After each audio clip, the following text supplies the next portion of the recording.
How's it going? Christian from Treasure Town here, and today we're going to be doing a video that has been requested a ton of times and I also really wanted to do, so I really thought about it and came up with a list of my top 10 favorite coins. They could be from anywhere around the world. There's mostly US coins though in it, and I'll explain why, some significance as to why I like it, and there's probably a little bit of his history as I really enjoy thinking about that on the coins that I like as well. So let's get right into it with number 10, which is the Barber half dollar. These were made from 1892 to 1915.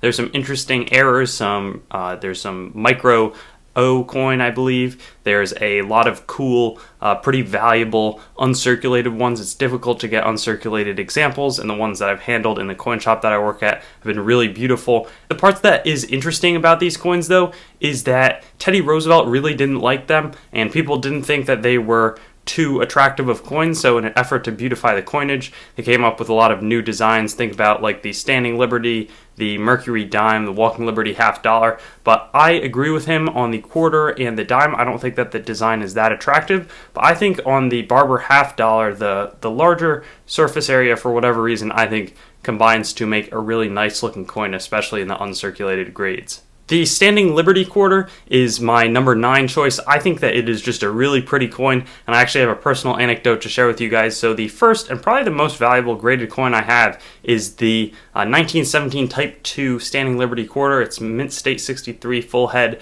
Obviously the grading could vary a little bit, but it's a really nice looking coin. There's 2 different types on these. There's the ones with the stars in the, down here, underneath the eagle, and there's the one that's not. The one that's not is type 1.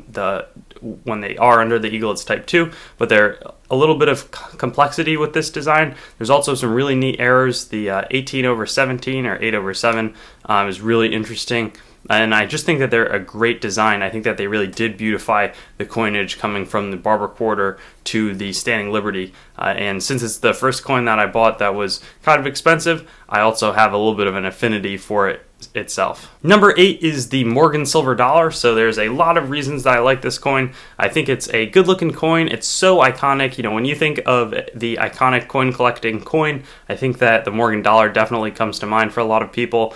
It was made from 1878 to 1904, then again in 1921. It spans a ton of different mint marks. There's the CC, Carson City, O, New Orleans, D, Denver, S, San Francisco, and then the Philadelphia with the no mint mark. And there's also a ton of different VAMs, and these are small varieties, but there's tons of them. They're well collected. They're really well documented, so I think that it's neat how a design spawned its own field of coin collecting that's still going pretty strong today, and it's definitely a lot of people's number 1, but for me, I'd call it number 8. My number 7 pick is also somewhat of a personal anecdote thing. It is the Coronet Cent, made from 1816 to 1839. The really interesting thing about these is that they are pretty large. So for those of you who don't really know, the United States, up until I think it was 1857, had their cents really quite large in terms of how big they were. They were maybe the size of a quarter, a little bit thicker. And then they ended up making them smaller in the Coinage Act, I think of 1857 it was. The reason I like the Coronet Cent, that was the first large cent that I got, and I was shocked to learn,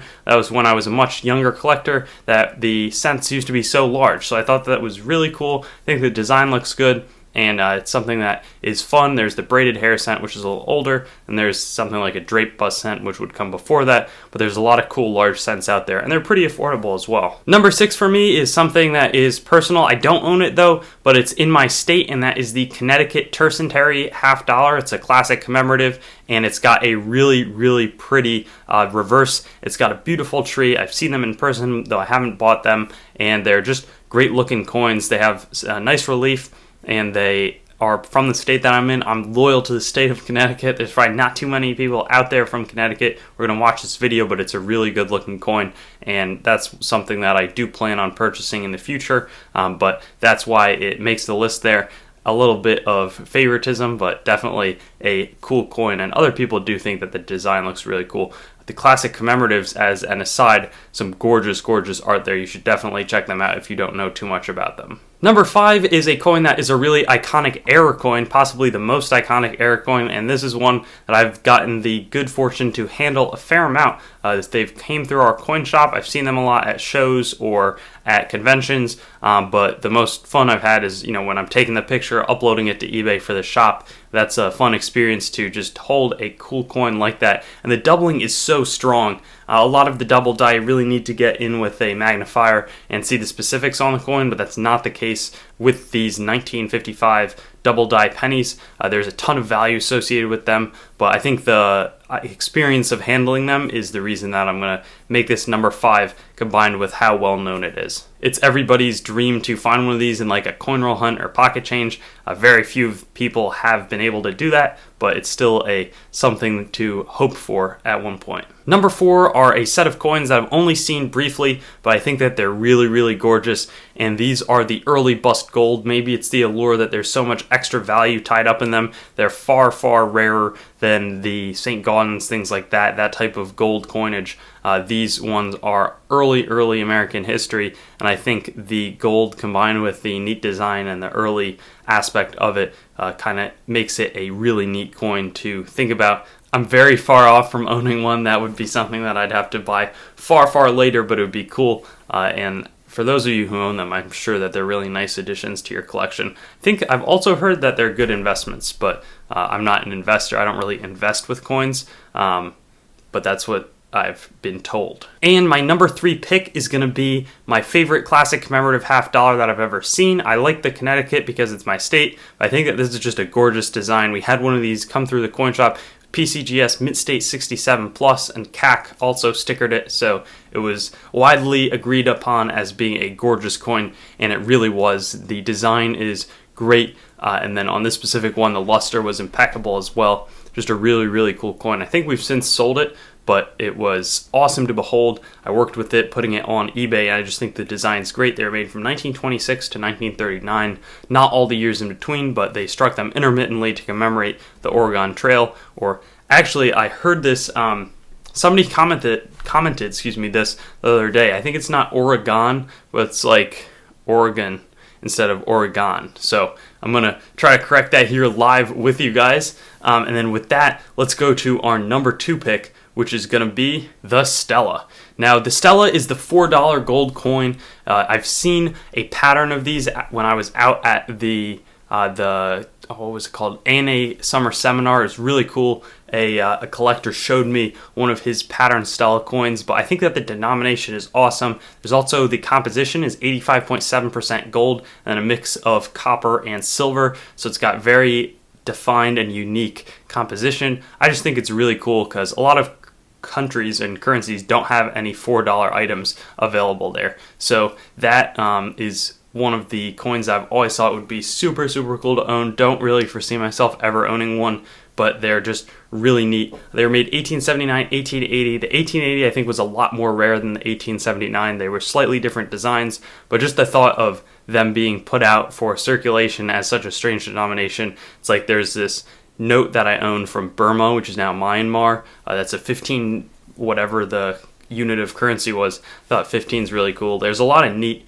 ones that I've been told in comments when I've asked on the world coin videos that I do around the world, where they're making just crazy denominations. I think that that's really fun to see in some US coins that people don't really know too much about. And as an aside, the value on the Stellas are incredible. They're several $100,000, but I forgot to mention that. Just thought that I would tell you.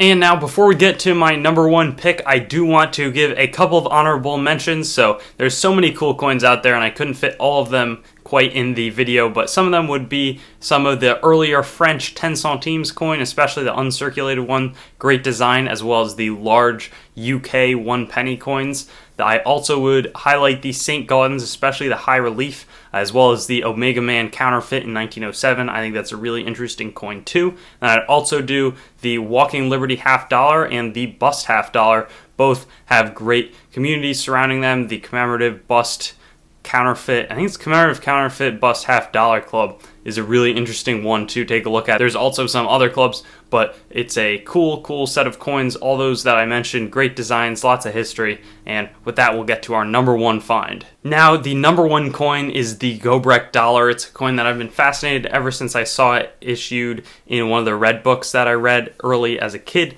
and I need to do a little bit more research on it, at which point I'll definitely be making a full video on the Gobrek dollar, but it's a very valuable coin. They were made just before the Seated Liberty large dollar, but after the 1804 dollar, the big bust one.